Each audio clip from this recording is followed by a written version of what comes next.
Bulahan, Any bulahan. comment dun sa kanyang ano, sir? Nag-file pa rin siya ng Certificate of Candidacy running for the Senate. Karapatan niya yon dahil hindi pa naman siya convicted by final judgment na nagdi-disqualify sa kanya na tumakbo o umupo o humawak na anumang pwesto sa pamahalaan.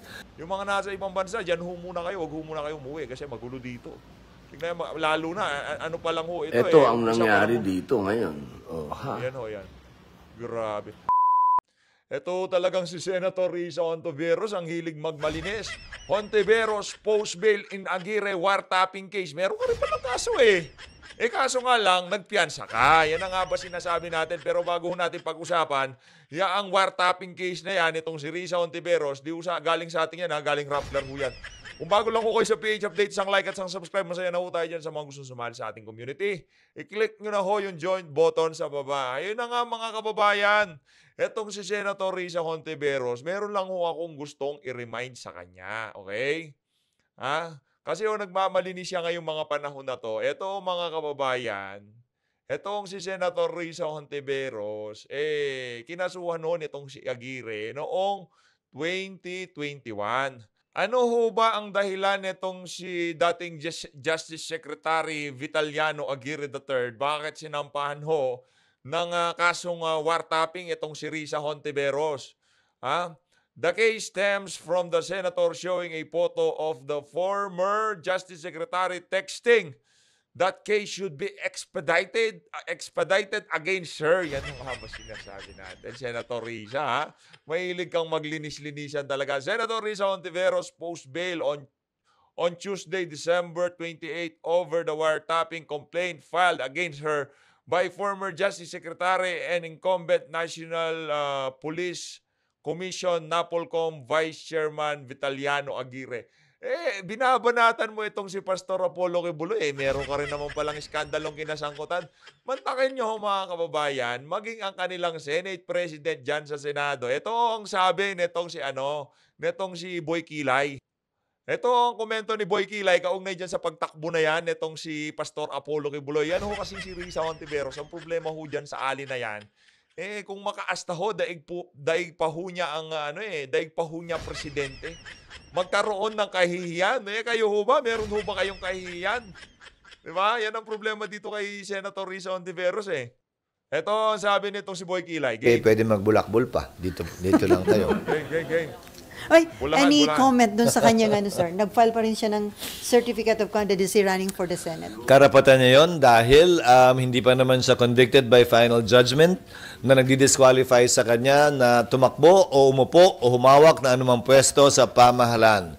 Conviction sa mga krimen by final judgment sa mga krimen na inakusa sa kanya, kabilang sa mga accessory penalty nun ay absolute perpetual disqualification to hold public office. Subalit, hindi pa naman final nga. Wala pa nga conviction at hindi pa naman.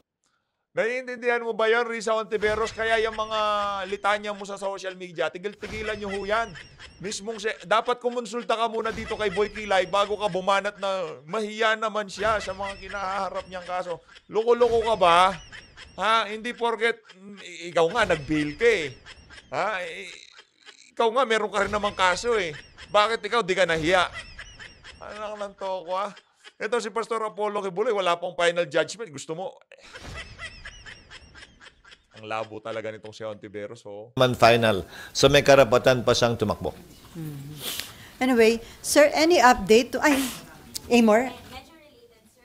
Yes, ma'am. Senator Baby po kasi kahapon. Napanood ko nga siya, nakablock siya. Sinabi po niya, meron daw po siyang mga na-meet na mga local officials na he suspects na pinland ng China or mga China man din daw. Ayun na nga mga kababayan, hindi na ho related sa ating topic ang ibang mga pinag-uusapan itong si Boy Kilay at ng kanyang press con na yan. Kaya tatanggalin na natin at babalik ho tayo dito kay Senator Risa Hontiveros. Ito, ganito kasi yan Bago Senator Risa, bago mong pansinin yung mga dumi nitong si Pastor Apollo Kibuloy, linisin mo muna yung napakadumi mong mukha.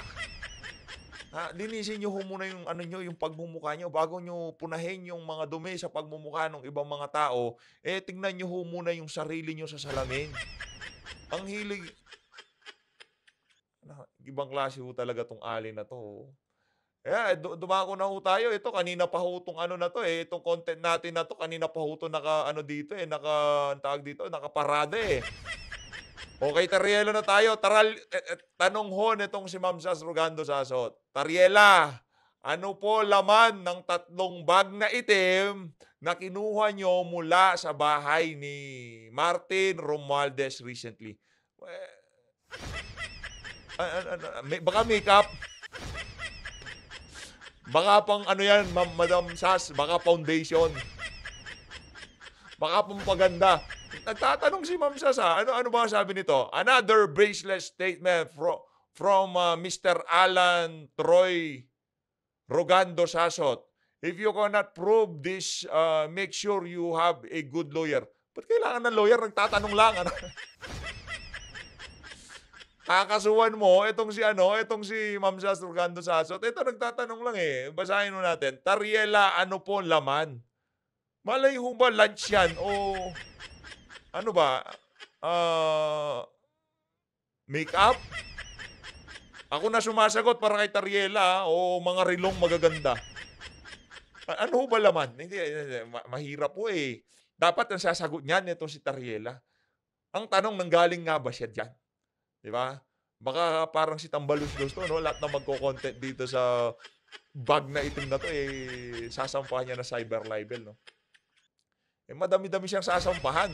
Lahat na lang kinontent siya ngayong araw na to, eh. Oy, Tariela, ano daw laman? Sabi nito si Ma'am Sas Rogando Sasot, hindi na tayo magtatanong. Baka pati tayo madamay dito sa good lawyer na to. Ano laman? Ano? Baka ano naman, mga laruan naman yun naman. Kayo naman. Masyado kayo. Basta ang sigurado dito, ito ho mga kababayan, ang Vice Admiral si di ba? Ito si Tariela, Vice Admiral siya, di ba? Oh. Ay, Commodore siya. 91, ito ho ang sahod nitong si Commodore Tariela. Ang sweldo ng isang Commodore, ito na, mag-uumpisa na tayo, inumpisahan niya nitong si Sir EB kaninang umaga eh. Dapat first content natin yan, kaso na-trigger tayo dun sa unang content natin, kaya ngayon pa lang natin natitira. Ito, ang sweldo, yan ho, ang pagkakasunod-sunod. Admiral, nagsumusweldo ho yan. Yan ang pinakamataas na pwesto sa Navy. Navy, tama ba? Coast Guard ba o Navy? Dito na tayo sa dalawa. Ano ba itong Coast Guard na si Tariela. Tama, Coast Guard ba siya? Oo, tama, Coast Guard. Philippine Coast Guard salary. Ito. Ito, ang sweldo nitong si ang Admiral, ang sahod ng Admiral, 125,574 pesos kada buwan. Okay? Ang Vice Admiral, yan ang pwesto nitong si Butod. Grabe lang na sweldo ni Butod bilang Vice Admiral. Sumasahod doon ng 114,235 pesos. Vice Admiral. Ito namang Rear Admiral, sumasahod doon ng mahigit 100,000 piso. Ito na ho ang pwesto ni Tariela. Oh. Commodore Tariela, beautista. Uy, cute yan si Tariela. Kamukha niya si Alan Kay. Ito, sumasahod doon si Tariela ng 91,000 pesos. Ay, parang lugi ho sa bayan ng Pilipino dyan sa sahod ni Tariela na yan. So, lugi tayo dyan sa Tariela. Kaya ho ba ng 91,000 pesos ang ganitong klaseng lifestyle? Pero kung ikukumpara natin doon sa mga crocodile na alaga natin dyan sa House of Representatives, child's play ito eh. Child's play, kumbaga, mahinang klase, mahinang nilalang kung ihalin tulad natin siya doon sa mga alaga nating crocodile dyan sa House of Representatives. Ano ho ba ang mga kargada nitong si... Ano ho ba ang mga kargada nitong si J. Tariela? Itong kanyang tag-viewer, tag-viewer yan, Brads. Nagkakahalaga ho ng $3,000. Aba, matindi ka, Brad, Sumasahod ka ng 91,000 kada buwan, tapos ang relo mo, 175,000 pesos. Ibang klase ka. Tibay mo, Brad. Paano mo na pagkakasya? Yan, kumakain ka pa pero base sa yung ano, sa mukha mo kumakain ka Ang taba-taba mo Kaya nga suspecha ko lang doon sa laman ng itim na bag baka mga ano yun, lunch box yun. Mga pagkain yun. Linalamon nitong Stariela. Baka 174,000 na yun. 175,000. Dagdagan ko na ng Dagdagan ko na ng 100 piso. Ako nang bahalang magdagdag dyan. Eto, ano pa meron dito si Jay Tariela? Fanboy ka ba, sir? Fanboy ka ba ng Tag-Heuer, ha? Fanboy ho ba kayo ng Tag-Heuer? Maganda naman yung Tag-Heuer na yan. Pero kung ipapakita mo yan kay Abante, Atras Abante, baka mabatukan ka lang niya. Rolex yun Mga nakapatek Philip yun Tag-Heuer, nagkakalaga ng 220,000 pesos. Palakpakan. O sa dolyar, nagkakahalaga ng walang dollar. Wala ho siyang dolyar, ha? Puro fanboy ka, sir, no? O baka rin niregalo sa iyan dahil nakikita nila lagi kang naka-Tag-Heuer. Ganun ho ba yun? Nagtatanong tayo, ha? Wala tayong inaakusa dito. O, ito naman, $4,700 US dollars. Medyo, tumaas ng konti ang level. Nag-omega na ho siya. Ang omega naman ho niya 270,000 pesos. Mahinang klase. Mahinang nilalang ka. Pero ito naman, pinapakita natin to. Hindi ganong kamahalan. Pero kasi nasanay tayo doon sa mga Patek Philippe na 7 million, 15 million, mga ganon Yun yung mga inuna natin. Dapat kasi inuna nyo tong si Tariela Para yung natin, pataas ng pataas yung natin, yung level natin. Ito, naka-omega ho siya. Ang omega ho nitong si G. Tariela 270,000. Ngayon, ang tanong dito, ito ang iiwan kong tanong sa inyo bago ho natin panoorin yung video nitong si Senator Robin Padilla na kung saan hindi ho tayo natuwa sa ating napanood. Hindi ho tayo natuwa dun sa napanood natin sa kanyang Facebook page, ha. Talagang rinatrato ang bahay Hindi ho maganda 'yun, mga kababayan. Napaka ho nun. Tinanggal na ho ata. Tinanggal na ba? Ayun, nandito pa. Mamaya papanoorin natin. Ito ang iiwan kong katanungan sa ating mga minamahal na kababayan dito sa PH Update. Ito si Sir EB talagang niya to Ginawa niya, "Oy, sino 'yan?" Si Emerald Ree daw. Girl Bukangkang. Pero matindi yung niya dito yung pestuhan niya. Oh my goodness. What are you doing, my friend? Don't do that. May mga batang nakakakita sa'yo. Ito, Hop. Ayan mga kababayan. Ang iiwan kong katanungan sa mga minamahal nating kababayan dito. Grabe itong si Jay Tariela. Puro ho siya Ito, Hop. Ang isa ho bang government official na sumusweldo ng 91,000 pesos kada buwan, baka hindi naman mukhang di kumakain Pwede ho tayong palusutan nitong si Jay Tariela na hindi na ako kumakain. Basta yung lahat ng sweldo ko, iniipon ko pambili ng relo. Pwedeng ganun Kaso hindi ho yun ang suma, sir.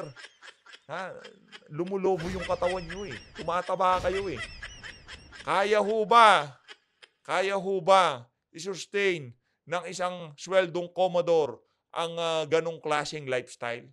Siyempre, kayo naman hindi naman siya mukhang nag-low carb Ang taba-taba niya. Ito mga kababayan, panoorin ho natin itong hindi nakakatuwang pangyayari diyan sa mga ari-arian ng mga Padilla. Hindi ho natin alam kay Senator Robin to, sa mga kapatid niya. Pero kung kanino man yan, kahit sa ordinaryong Pilipino man ho, ang nagmamay-ari ng ari-arian na yan, hindi ho nakakatuwa ang ginawa nila na to.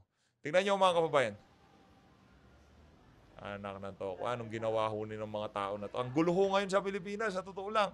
Yung mga nasa ibang bansa, dyan ho muna kayo. Huwag ho muna kayo umuwi kasi magulo dito. Tingnan, lalo na, pa lang ho ito umpisa pa lang dito ngayon. Yan. Grabe.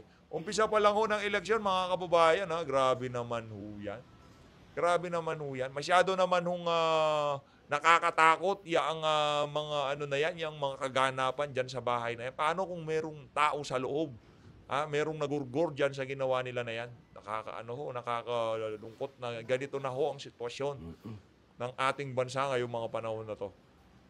Walang ibinigay na detalye dito si Senator Robin Padilla pero base ho dito sa ating nakikita, tayo ho dito sa PH Update, mariin ho natin kinukundina yung kabalbalan na ginawa ng mga taong gumawa niyan sa bahay na yan.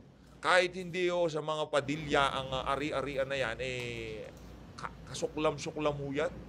Ano ho bang ginawa sa inyo? Pero nakita ho natin yung, yung painting, kamukha ni Senator Robin ama ho siguro niya yun.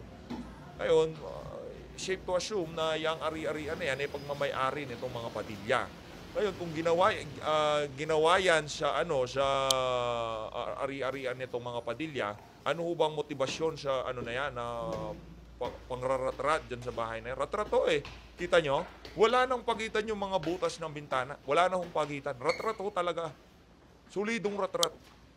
Grabe ho. Second floor ho tayo ngayon. Sa second floor tayo. Ibang klase ho. Anong to? Ano nang nangyayari sa Pilipinas? Yung mga nasa ibang bansa, mag-ano ho muna kayo mag-isip-isip ho kayo kung uuwi ho kayo o mananatili kayo sa mga lugar na kinaroroonan ninyo. Kasi habang papalapit ho itong 2025 midterm election, lalo hong tumitindi ang mga karumal-dumal na nakaganapan sa ating bansa. Wala hong pagitan. Wala hong pagitan yung mga tasbo ng mga bintana. Grabe ho. Paano kung merong mga bata, merong mga natutulog o merong kung ano man ang ginagawa nila dyan. Malapit na eleksyon, so pwede nating sabihin, ano ko lang ho ito obserbasyon at maaaring maliho tayo. Ito ho ba konektado sa politika ang ginawa na yan sa bahay ng mga Padilla? Konektado ho ba sa politika yan? Kasi kung malapit na politika, pagkatapos mag-file ng COC, biglang ginanyan ang, tingin ko parang farmhouse ho yan Base sa tingin ko farmhouse siya kasi nasa gitna siya ng ng kabukiran no. Ganyan naman ho yan mga kababayan. Yung hindi yan kumbaga pananakot ho yan Alam niyo ho yun? Parang yung gumawa niyan hindi natuwa doon sa mga ginawang decision siguro nitong mga Padilla na tumakbo sa anumang pwesto na sa pamahalaan. Pero tayo ho dito, hindi ho tayo natutuwa sa mga kaganapan na to. Tayo ho talagang nalulungkot at mariin ho natin kinukundi na ito. Patawa-tawa lang yan si Senator Robin. Patawa-tawa lang ho yan. Pero may kaalalagyan ang mga gumawa na yan kay Senator Robin Padilla. At panigurado, alam mo niya. Kilala niya yan. Hindi ho siya nagsasalita. Alam niyo, napakaganda ng ginawa niya ni Sen Robin. Yung ipinakita niya lang, dinokumento niya lang na walang nagsasalita. Kumbaga, yung video ang magsasalita para sa kanyang sarili. Di ba? Wala na ho siya kailangang paliwanag. Merong mga ilang katanungan na lumilipad sa ating ngayong mga panahon na to. Sinong gumawa niyan? Pero at malamang dyan po naganap ang madugong labanan ni Bumbo tsaka ni Anton Llanes. Yan. Diyan po. Bumbo at Anton Llanes. Meron na ho kayong ayun na nga mga kababayan. Nagkagutay-gutay. Nagtatanong sa ating nagkagutay-gutay po ang bahay. Mag-ingat ho sa tayo ngayong mga panahon na to. Marami hong mga kabalbalan na ng kasamaan at kabutihan. Marami hong naghahari-harian. Maraming nagsisiga-sigaan, hindi na ho nila rin-respeto ang batas. Abangan. Close ho nila si Bangag o kung ano man ang gusto nilang gawin ngayon sa ating mga komunidad, ginagawa ho. Nakita nyo ho yung content natin kanina. Yung isang bata, ginurgor, kinuha ang motor. Anong tawag doon? Delivery rider siya. Kinuha na ang motor, ginurgor pa ho siya. Nakakalungkot ho yung nangyayari ngayon. Ngayon naman ho mga kababayan, lipat ho tayo dito kay Robin Sweet Showbiz. No, pakinggan ho natin yung mga kaso ni Pastor Apollo Kibuloy sa Amerika. Ibinasura na daw ho mga kababayan. Pakinggan ho natin tong video nitong si Robin Sweet Showbiz. Malupit ho ito. Suportahan din nyo ninyo. Game.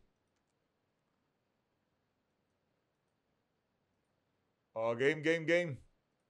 It's payback time. Just in. Kaso ni Pastor Apollo Kibuloy sa Amerika. Ibinasura na ng korte sa Amerika. Ang mga kasong ito ay ang mga human trafficking, forced labor at money laundering. Isa nga daw itong malaking sampal kay Senator Risa Ontiveros at ang kanyang pag-file pa ng Certificate of Candidacy bilang senador ay nais pang pigilan ni Senator Risa Ontiveros. Balikan natin ang sinabi ni Risa Ontiveros kay Pastor Apollo Kibuloy. Apollo Kibuloy, magkaroon naman kayo ng kaunting hiya para sa isang taong humaharap sa patong-patong na kaso bilang ang human trafficking at child abuse at nagtago pa nga sa batas. Nagkaroon pa talaga kayo ng lakas ng loob na ipresenta ang iyong sarili sa taong bayan para maging mambabatas. Karapatan nga ng bawat isa sa ating tumakbo para maglingkod sa bayan, pero nagtitiwala akong may sapat na kaalaman tayong mga Pilipino para gamitin natin ang ating karapatang pumili ng ating mga lider para hindi iboto si Kibuloy.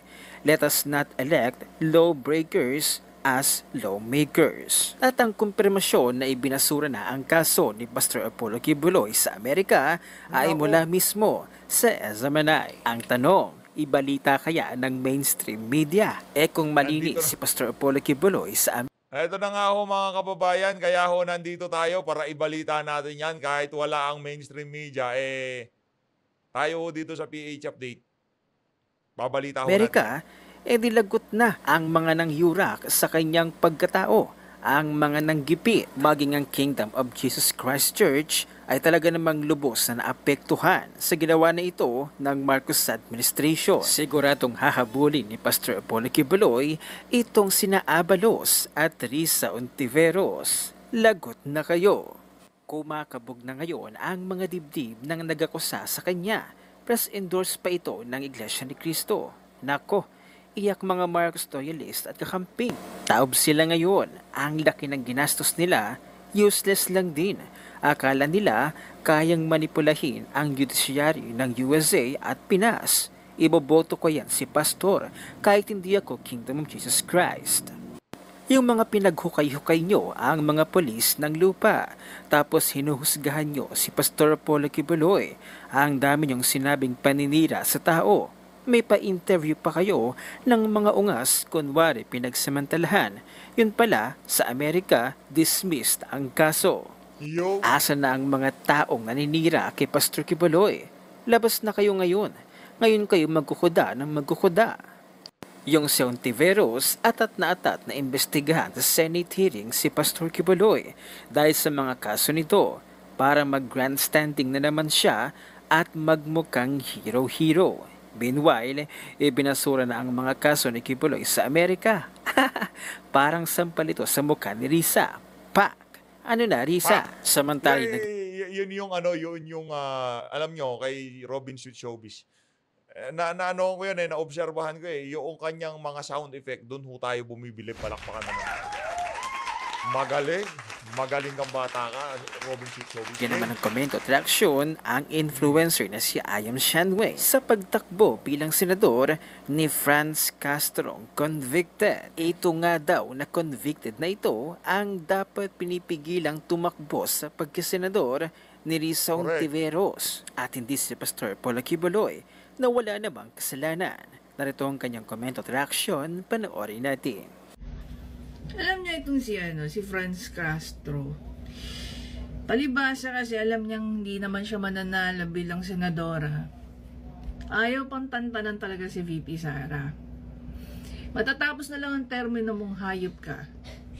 Hindi mo na lang itikom yung bibig mo. Do you really think yung patuloy na pag-aatake mo kay VP Sara will make you win this election? Sabi dito ni Franz Castro, nakikilala po tayo ng... Okay, balik tayo rito. Ayon nga kay Franz Castro, sabi niya rito, nakilala po tayo sa paglaban sa mga pusit. Ayaw natin sa pusit. Bawal po ang pusit kapag ako na ang naging senador. Ganyan siya confident. Hindi ko po alam kung ito si Franz Castro ay very delusional. No? Opo. Knowing that, ilan lang ba ang bumoboto sa mga party list? 'Di ba? Hindi naman ikaw ang binoto, kundi yung party list. Correct. Nominee ka lang. Sa konti ng bumoto sa inyo, kaya isa lang ang umuupo sa inyo. Diba? And you have that audacity na sabihin na ganyan kung magiging kapag ikaw ang senador. 100,000 lang ang bumoto sa party list ninyo. Hindi milyon na umaabot gaya ng kay VP Sara. Dapat, pag nagbibigay ka ng ganyang mga claims, kaya mong umusan ang botong natanggap ni VP Sara na 32 million. Otherwise, talagang nakakatawa kayo. Nakakatawa ka sa pagiging delusional mo. 'Di ba? Kahit nga sa survey, hindi kayo makapasok eh. Oh. Mga kaalyansa nyo ba? Mga bataan nyo ba? Pwede nang bumoto yung mga yan? Dapat ngayon gaya mo, magkaroon na dapat ang amendments ang COMELEC eh. Pag meron kayong mga pending case, dapat hindi kayo pinapatakbo. Diba? Yung mga rank and file nga eh, na meron pending case sa civil service eh. Diba nilalagay sila sa preventive suspension? Take note ah. Pag finailan sila ng kaso,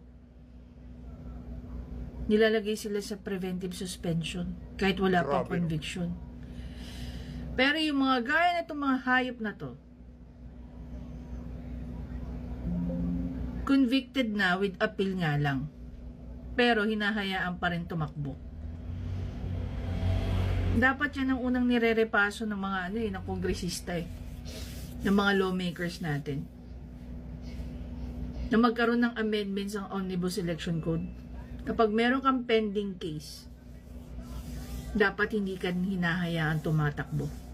Kasi with the same reason ng civil service, pwedeng ma-influence ang taong convicted or yung taong nirereklamo yung mga tumitistigo laban sa kanila. The same way dito sa mga public officials natin. Pero hindi eh. Ang dami nating mga nakaupo sa pwesto na mayroon mga pending cases with the likes of Rizon Tiveros. Rafi Tulfo. Pagkakalam ko kay Rafi Tulfo, kinasuhan niya ng asawa eh. May pending case pa ang alam ko eh. Sa kanya ng asawa niya. No, ni Ma'am Julie Licop. Ayun na nga mga kababayan, sangayon ho tayo sa mga sinasabi nitong si yung konting kahihiyan na lang. Yung tipong, takbo kayo pero yung konting, wag na kayong mag-angas kasi alam niyo namang wala kayong panalo.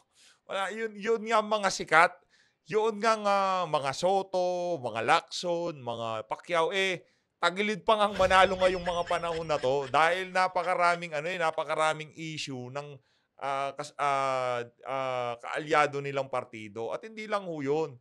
Talagang sa tingin natin dito sa eleksyon na to, natuto na ho ang sambayan ng Pilipino at hindi na ho nila susuportahan lahat ng kandidato na kaalyado nitong si Marcos Jr. Kaya naman, tuloy-tuloy lang ho tayo sa pagsuporta dito kay dating Pangulong Rodrigo Duterte at sa mga susuportahan niyang kandidato sa 2025 midterm election. Maraming salamat po mga kababayan. Napasadahan na rin ho natin itong si Tariela, itong si Senator Robin. Meron pa ho tayong dalawang papasadahan sa susunod na video natin. Ayun na nga mga kababayan. Maraming salamat po sa pagsuporta sa PH Update. Maraming salamat po mga kababayan. Mag-ingat po kayo lahat. Mahal natin ng Pilipinas. Ibang klase ho si Tariela.